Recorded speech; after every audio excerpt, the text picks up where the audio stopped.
इसको हम लोग, ये भी कंपाउंड स्टेटमेंट है, बीच में एंड है, हिंदी में इसको क्या बोलेंगे और।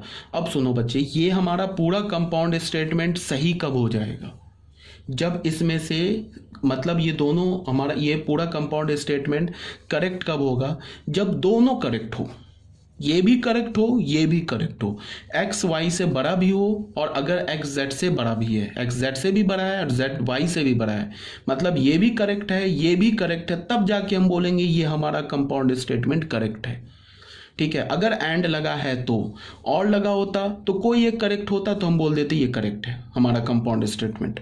बट एंड में क्या होना चाहिए, ये भी करेक्ट होना चाहिए एंड ये भी करेक्ट होना चाहिए, तभी जाके हम बोलेंगे ये हमारा कंपाउंड स्टेटमेंट करेक्ट है।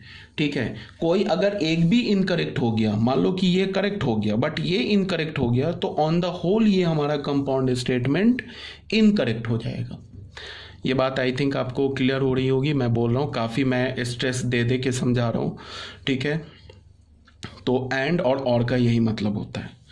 कंपाउंड स्टेटमेंट में क्या हुआ, और अगर हमारे पास कोई दो स्टेटमेंट है वो और से कनेक्टेड है, तो वो पूरा स्टेटमेंट सही कब होगा, जब दोनों स्टेटमेंट में से कोई भी एक स्टेटमेंट सही हो जाए। दोनों सही हो जाए तो भी वो सही हो जाएगा। ठीक है, अगर कोई दो स्टेटमेंट एंड से कनेक्टेड है, तो वो स्टेटमेंट सही कब होगा, करेक्ट कब होगा, जब वो दोनों स्टेटमेंट करेक्ट हो जाए। एक भी स्टेटमेंट अगर फॉल्स हो गया तो ऑन द होल वो स्टेटमेंट क्या हो जाएगा, फॉल्स हो जाएगा। ठीक है, ये सब बात आ गई समझ में। अब तुम सोचोगे कि मैं ये सब क्यों बता रहा हूँ, तो इसके पीछे दो रीज़न है। ये जो मैंने अभी बताया, एक चैप्टर है मैथमेटिकल रीजनिंग 11th क्लास के एनसीईआरटी में, देख लेना, उसमें ये सब पढ़ाना है तुम्हें। ठीक है, दूसरी बात क्या है कि बच्चे अक्सर कंफ्यूज होते हैं इन सब छोटे छोटे पॉइंट्स पे। ठीक है, जैसे एक मैं ये बता रहा हूँ, अगर मान लो अभी मैंने ऐसे बोला, किसी बच्चे से मैंने बोला कि 3 इज़ ग्रेटर देन 2, ये बताओ करेक्ट है या फॉल्स है, तो बोलेगा करेक्ट है सर, कोई प्रॉब्लम नहीं है, तुरंत बताएगा करेक्ट है। मैं बोलूँगा क्यों करेक्ट है, वो बोलेगा कि 3 2 से तो बड़ा ही होता है इसीलिए करेक्ट है, तो कोई दिक्कत नहीं है। अगर मैं बोलूँ कि 3 जो है वो लेस है क्या 4 से, तो वो भी बोलेगा कि हाँ ये भी करेक्ट है, बिकॉज 3 4 से छोटा होता है।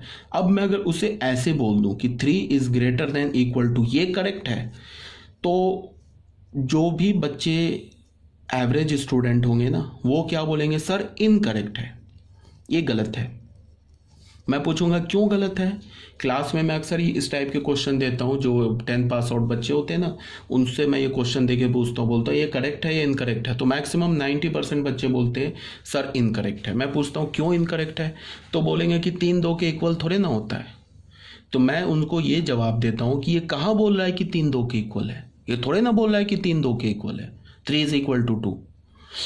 ये क्या बोल रहा है, 3 ऐसे लिखने का क्या मतलब है, ये बोल क्या रहा है तुम्हें, ये बोल रहा है कि 3 इज ग्रेटर देन, और बीच में क्या लिखा है और, 3 इज इक्वल्स टू 2। ये कंपाउंड स्टेटमेंट, इसका ये मतलब है। तो ये कंपाउंड स्टेटमेंट है और इसके बीच में क्या लगा और, तो इसका क्या मतलब है, इस दोनों में से कोई एक भी सही हो जाए तो ये स्टेटमेंट सही हो जाएगा। हमें पता है कि 3 इज ग्रेटर देन 2, ये स्टेटमेंट सही है ना, तो ये फिर स्टेटमेंट सही हो जाएगा। आ रही बात समझ में। और का मतलब पता है क्या होता है, और का मतलब होता है तुमको ऑप्शन, और का मतलब क्या होता है ऑप्शन, एंड का मतलब क्या होता है कंडीशन। मतलब कि इसने तो ऑप्शन दे दिया ना और में कि दोनों में से कोई एक करेक्ट है क्या, तो हाँ ये वाला चीज है ना करेक्ट, तो ये करेक्ट हो जाए, ये गलत है 3 2 के इक्वल नहीं होता है तो रहने दो, बट ये करेक्ट है तो ये हमारा करेक्ट। अगर ये दोनों करेक्ट होता तो भी ये करेक्ट हो जाता, बट दोनों करेक्ट हो नहीं सकता। ऐसा तो हो नहीं सकता है कि हमारे पास दुनिया में ऐसा कोई नंबर नहीं है जो साइमल्टेनियसली एक नंबर से बड़ा भी हो जाए और उसके इक्वल भी हो जाए, ऐसा कोई नंबर आज तक बना ही नहीं है। ऐसा कोई नंबर है, अगर मैं बोलूं कि 10 है 10 है, तो 10 क्या, कोई एक नंबर 10 है तो 10 क्या होगा, किसी एक नंबर से अगर बड़ा हो गया या छोटा हो गया तो उसके बराबर नहीं हो सकता है। ठीक है, तो ये सब बात आ गई समझ में। अगर मैं तुम्हें बोलूं कि ऐसे 3 is greater than equal to 5 बोलूं, अब बताओ ये करेक्ट है या इनकरेक्ट है, तो फिर बहुत बच्चे फंस जाएंगे, वो बोलेंगे सर करेक्ट है। तो क्यों करेक्ट है, तो इसमें ये क्या लिखा है, 3 is greater than 5, greater than 5 और ये क्या है, 3 is equals to 5, equals to 5। तो देखो 3 5 से बड़ा भी नहीं है, 3 5 के इक्वल भी नहीं है, तो ये भी फॉल्स है, ये भी फॉल्स है। ऑन द होल क्या हमारा ये जो स्टेटमेंट लिखा है ये फॉल्स लिखा हुआ है, तो मतलब ये फॉल्स स्टेटमेंट है। ठीक है, आपको समझ में आ रहा होगा। अब क्वेश्चन नंबर 1 में आ जाते हैं। क्वेश्चन नंबर 1 क्या बोला है, 4 इज ग्रेटर देन 3, तो ये तो ऑब्वियस सी बात है, ट्रू है, इसमें तो कोई डाउट नहीं होनी चाहिए। सेकंड में क्या बोला है, 5 is greater than equal to 5। ठीक है, तो इसमें भी बच्चे जो होते हैं, जैसे बहुत बच्चे यहाँ भी फिर वो कंफ्यूज हो जाएंगे। जैसे ही मैं बोलूँ ना 5 is greater than equal to 5, तो क्या बोलेंगे कि सर ये स्टेटमेंट जो है फॉल्स है, बट ये स्टेटमेंट ट्रू है। क्यों बोलेंगे 5 5 से बड़ा थोड़े ना होता है, तो कहाँ मैं बोल रहा हूँ कि 5 5 से बड़ा होता है, ये तो मैंने बोला नहीं है, मैंने तो ऑप्शन दिया है ना, 5 इज ग्रेटर देन 5 और 5 इज इक्वल्स टू 5। तो बीच में जो ऑप्शन है, ये जो हमारा कंपाउंड स्टेटमेंट है, इसके बीच में और है ना, तो और का मतलब होता है क्या, ऑप्शन। 5 5 के इक्वल तो है, तो 5 5 के इक्वल है, तो ये हमारा कंपाउंड स्टेटमेंट क्या हो गया, करेक्ट हो गया। जैसे मैंने बोला ना 5 is greater than equal to 5, तो इसके दो मीनिंग आ गए ना।